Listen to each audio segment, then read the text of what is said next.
Hai semuanya, ketemu lagi sama aku Hanifah. Apa kabar? Semoga kalian selalu sehat, selalu baik-baik aja ya. Untuk kalian yang belum tahu, aku upload video baru setiap hari Selasa, Kamis, dan Sabtu. Jadi jangan lupa nonton ya. Hari ini aku mau membahas satu kasus yang luar biasa miris dan menyedihkan banget teman-teman. Tentang seorang anak yang rela membunuh ibu kandungnya sendiri. Biadab banget kan ya teman-teman. Kira-kira apa sih yang bikin dia marah banget sampai ngelakuin hal sejahat dan setega itu? Langsung aja yuk kita bahas.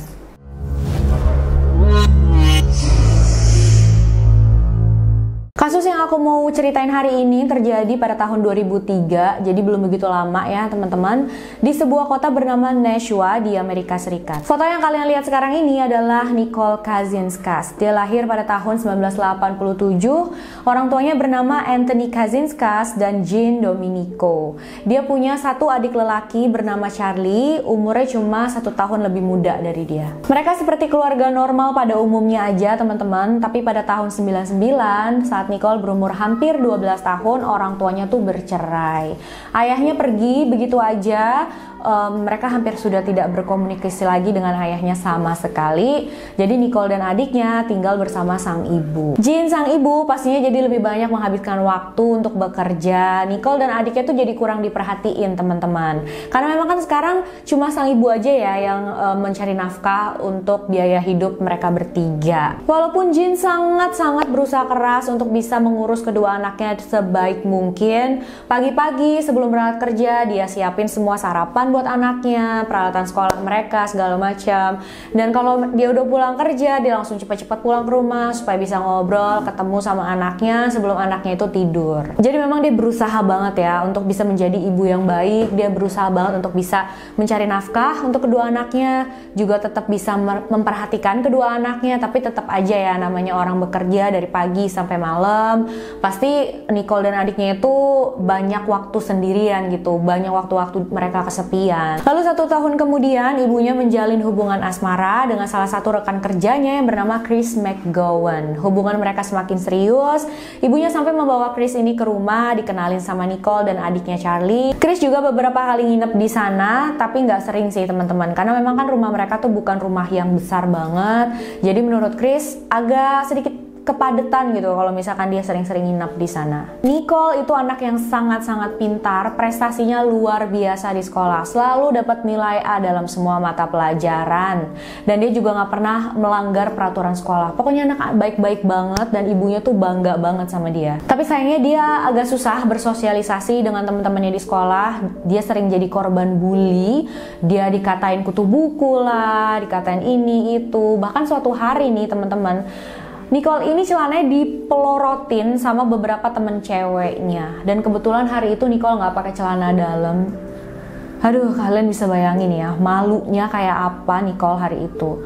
Sampai besoknya dia nggak berani masuk sekolah saking malunya. Dan wajar aja sih ya, karena emang parah banget sih itu. Karena Nicole nggak punya banyak teman, dia kebanyakan menghabiskan waktu bersama ibunya. Kalau ibunya lagi libur, mereka ngobrol-ngobrol, mereka pergi ke suatu tempat kayak gitu. Dan kalau ibunya pulang kerja, Nicole juga biasanya ngobrol. Tapi itu pastinya nggak setiap hari, nggak setiap minggu.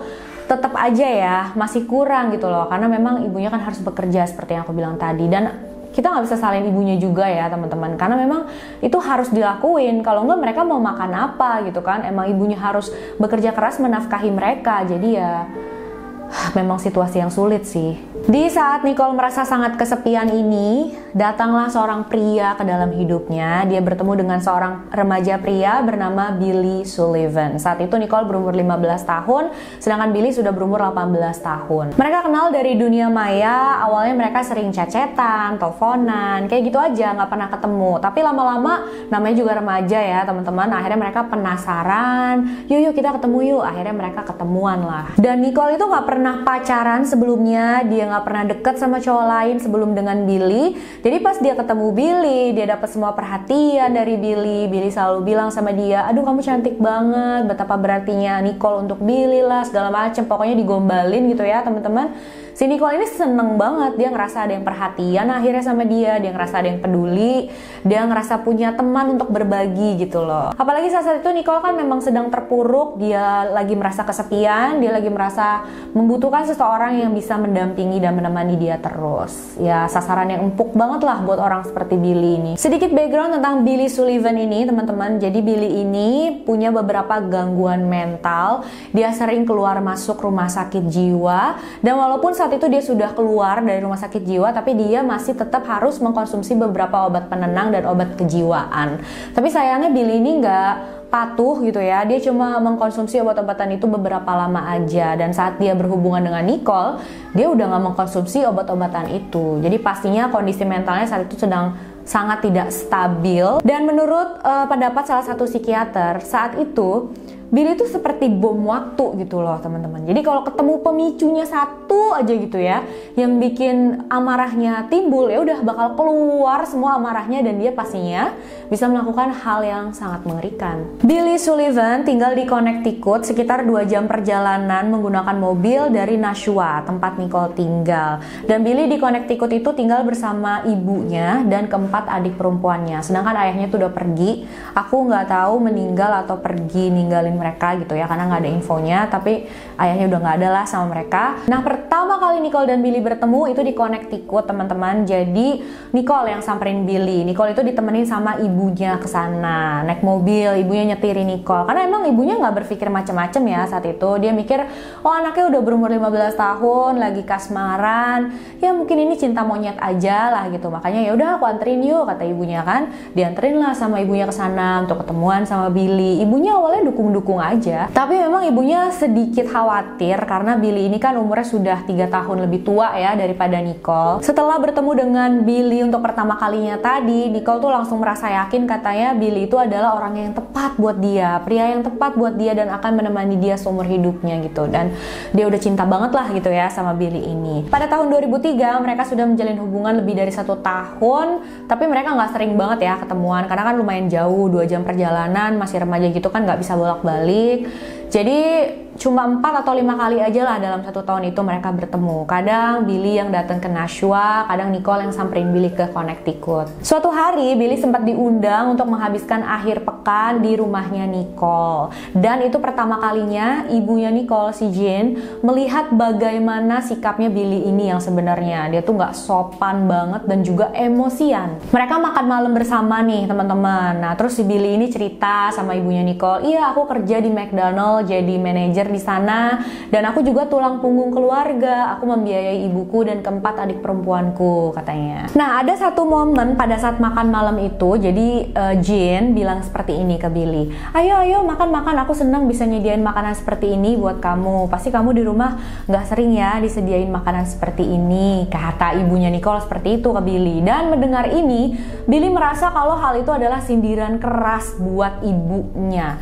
Dan Billy ini adalah apa ya, anak mama banget gitu teman-teman. Anak mamanya bukan yang normal kayak sayang sama ibu, itu mah bagus ya. Cuma Billy ini gak mau sama sekali ada orang yang sedikit aja menurut dia merendahkan ibunya, dia bakal langsung ngamuk. Walaupun orang itu sebenarnya mungkin nggak bermaksud gitu ya, dia tetap bakalan marah-marah dan ngamuk. Kalau misalkan dalam pikirannya itu nyinggung ibunya, itu ngerendahin ibunya, dia langsung ngamuk-ngamuk nggak karuan. Dan saat makan malam itu dia langsung ngamuk-ngamuk sama ibunya Nicole. Dia bilang, maksud kamu apa? Maksud kamu nyindir ibuku nggak pernah nyediain kayak gini di rumah buatku, segala macam. Pokoknya dia marah-marah lah. Dan ibunya Nicole langsung, enggak, aku nggak bermaksud kayak gitu ya.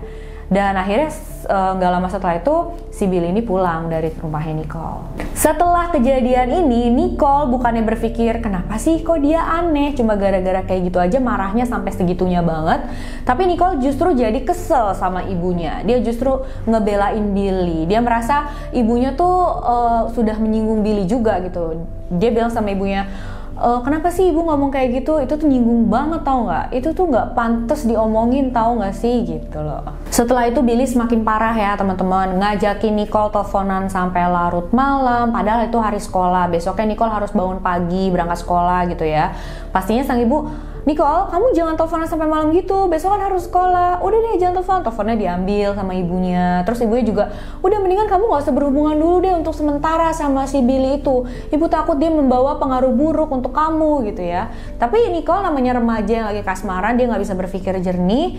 Dia gak ngedengerin ibunya, dia malah kesel banget sama ibunya. Dia berpikir, ibu kenapa sih kok gak bisa ngerti? Billy tuh sempat kirim surat ke ibunya Nicole, Jane. Dia bilang, Jane, aku sangat mencintai anak kamu, aku gak bakalan bisa pisah sama dia, aku gak bakalan bisa hidup tanpa dia gitu ya. Dan Nicole juga mengirim surat yang sama ke ibunya. Nicole bilang dia sangat mencintai Billy, dia gak bisa hidup tanpa Billy. Billy adalah satu-satunya orang yang bisa membuat dia bahagia. Dan dia bilang dia sudah muak tinggal di rumahnya itu. Dia mau pergi bersama Billy ke Connecticut dan tinggal di sana bersama ibunya Billy dan keempat adiknya Billy gitu. Jadi, Bu, aku udah gak mau tinggal di sini lagi, aku mau pergi bareng Billy. Pastinya ibunya Jane sangat kaget ya ngedengar Nicole kirim surat ke ibunya seperti ini. Nicole minta izin pergi kayak gini. Ibunya langsung bilang, Nicole, kamu masih SMA, kamu belum lulus SMA, kamu harus menyelesaikan sekolah kamu dulu. Nggak bisa, kamu jangan berpikir pendek seperti itu ah. Setelah itu, Jane secara keras bilang ke Nicole, kamu nggak boleh berhubungan lagi sama Billy. Kalau kamu udah lulus sekolah, udah terserah kamu. Tapi sekarang kamu harus fokus dulu sama sekolah kamu. Kamu stop, berhenti berhubungan sama Billy. Tapi pastinya diam-diam Nicole masih terus berhubungan sama Billy. Seorang remaja yang belum punya pengalaman sama sekali tentang percintaan, belum punya pengalaman sekali sama pria, bertemu dengan pria yang lebih tua dari dia, yang pintar memanipulasi dan membuat Nicole melawan ibu kandungnya sendiri. Saat itu Billy segalanya buat Nicole. Nicole rela melakukan apapun untuk Billy, termasuk bekerja sama untuk membunuh ibunya sendiri. Nicole dan Billy membuat rencana yang sadis banget teman-teman. Di tanggal 6 Agustus 2003, Billy dan Nicole bersama-sama melakukan satu hal yang sangat mengerikan teman-teman. Jadi hari itu Nicole menunggu di dalam mobil Billy yang diparkir nggak jauh dari rumah, sedangkan Billy datang ke rumah Nicole dan niatnya, katanya dia mau bicara dengan ibunya Nicole. Dia mau minta izin sama Jane untuk membolehkan Billy membawa Nicole tinggal di Connecticut gitu ya. Tapi tentunya pastinya ibunya nggak setuju lah, anakku masih sekolah, dia bilang, dia masih harus lulus SMA dulu, baru mau kemana-mana tuh boleh, tapi kalau sekarang nggak bisa, harus fokus sekolah dulu gitu ya. Percakapan mereka semakin memanas, dan saat itu Billy sudah membawa tongkat baseball teman-teman. Saat ibunya Nicole, Jane, berbalik badan, dia pergi ke dapur, Billy samperin ibunya itu ke dapur, dan Billy langsung memukul Jane dari belakang berkali-kali sampai Jane jatuh. Setelah jatuh, Jane berusaha keluar lewat pintu belakang dapur, tapi sebelum dia sampai di pintu, sebelum dia berhasil membuka pintu, si Billy ini sudah nyamperin sambil bawa pisau yang ada di dapur, ditusukin ke Jane berkali-kali. Sampai saking kencengnya Billy nusukinnya itu ya teman-teman, pisaunya itu copot dari gagangnya. Ya, setelah pisau yang pertama itu copot, Billy kembali lagi ke dapur, ambil lagi pisau yang lainnya, ditusukin lagi ke Jane berkali-kali sampai akhirnya Jane meninggal dunia. Total Billy menusuk Jane sebanyak 40 kali. 40 kali teman-teman, kalian bayangin gak sih? Semua cipratan darah Jane ada di mana-mana, ada di kabinet, di furniture, di lantai, di pintu. Setelah selesai melakukan itu semua, Billy keluar dari rumah, masuk ke dalam mobilnya, dan sesuai dengan kesepakatan yang sudah mereka buat, selanjutnya adalah tugas Nicole untuk masuk ke dalam rumah dan membersihkan darah ibunya. Nicole keluar dari mobil, dia masuk ke dalam rumah lewat pintu belakang dapur tadi. Dan karena jasad ibunya tuh ada tepat di belakang pintu, pas masuk Nicole tuh harus ngedorong pintunya sambil ngedorong jasad ibunya gitu loh teman-teman. Karena pintu nggak bisa kebuka nih kalau dia nggak sambil ngedorong jasad ibunya yang ada di belakang pintu ya. Dan menurutku itu luar biasa kok. Tega banget ya. Dan untuk masuk ke dalam rumah juga, Nicole harus melangkahi jasad ibunya, teman-teman. Setelah sampai di dalam, Nicole langsung mengambil kain yang ada di sana dan mulai membersihkan darah ibunya.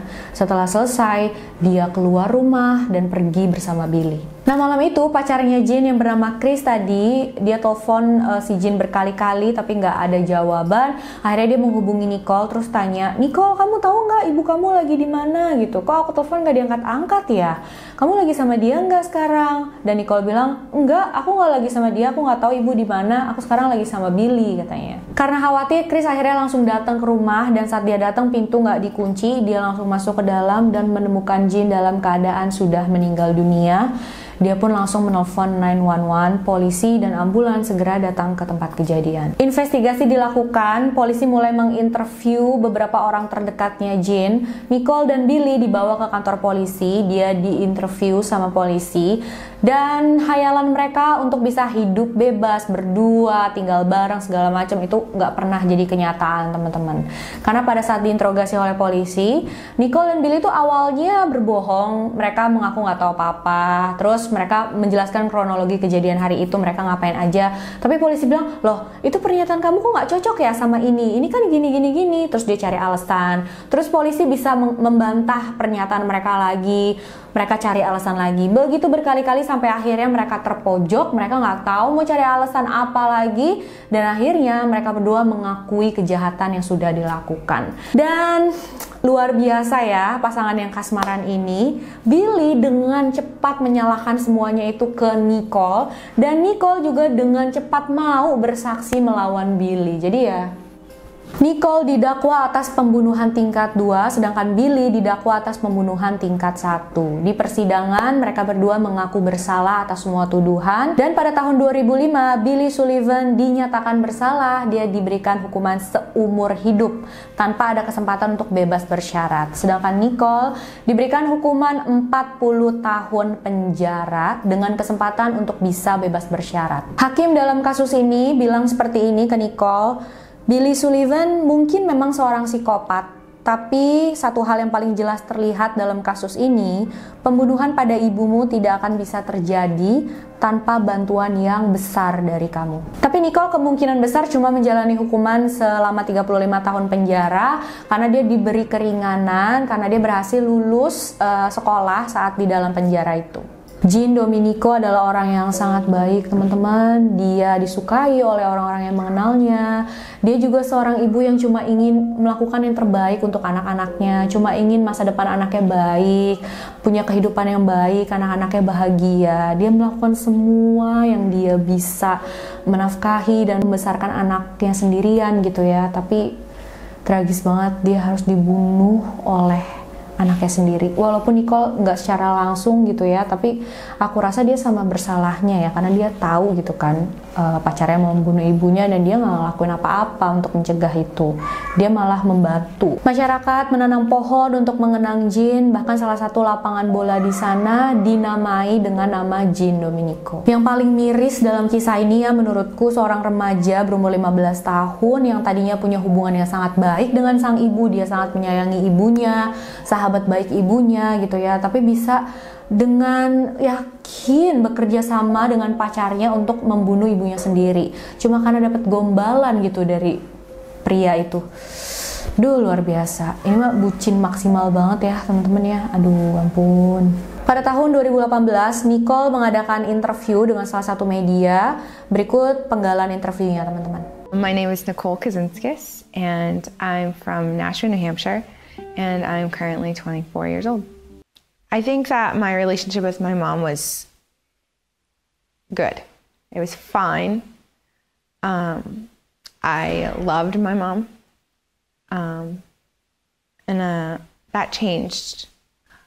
When I was 14, I became involved with a 17-year-old boy. This is really stemming into why I'm here now. He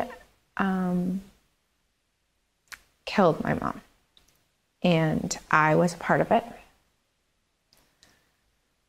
I was not physically there, but I knew, and I helped him. I don't mark days off on my calendar, like I don't do those types of things. This is my life now, and I want to live it. I don't want to just look at it as one day down closer to my real life. Like, this is my real life. And I smile a lot, and I live a lot, and I'm happy a lot, and I just prefer it that way. I don't want to get lost in the sadness of it, because you can, and I have.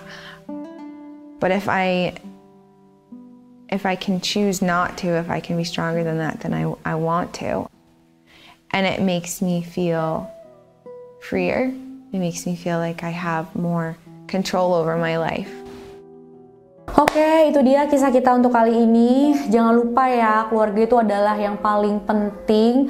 Dan menurutku kalau misalkan ada orang yang sayang sama kita, yang bilang cinta sama kita, harusnya dia juga menyayangi keluarga kita ya teman-teman. Bukannya malah menjauhkan kita dari mereka. Makasih udah nonton videonya sampai akhir. Jangan lupa like, subscribe, dan share video ini sebanyak-banyaknya. Untuk kalian yang mau request juga boleh. Silahkan kirim DM ke Instagram aku, hanifastori92. Bye-bye.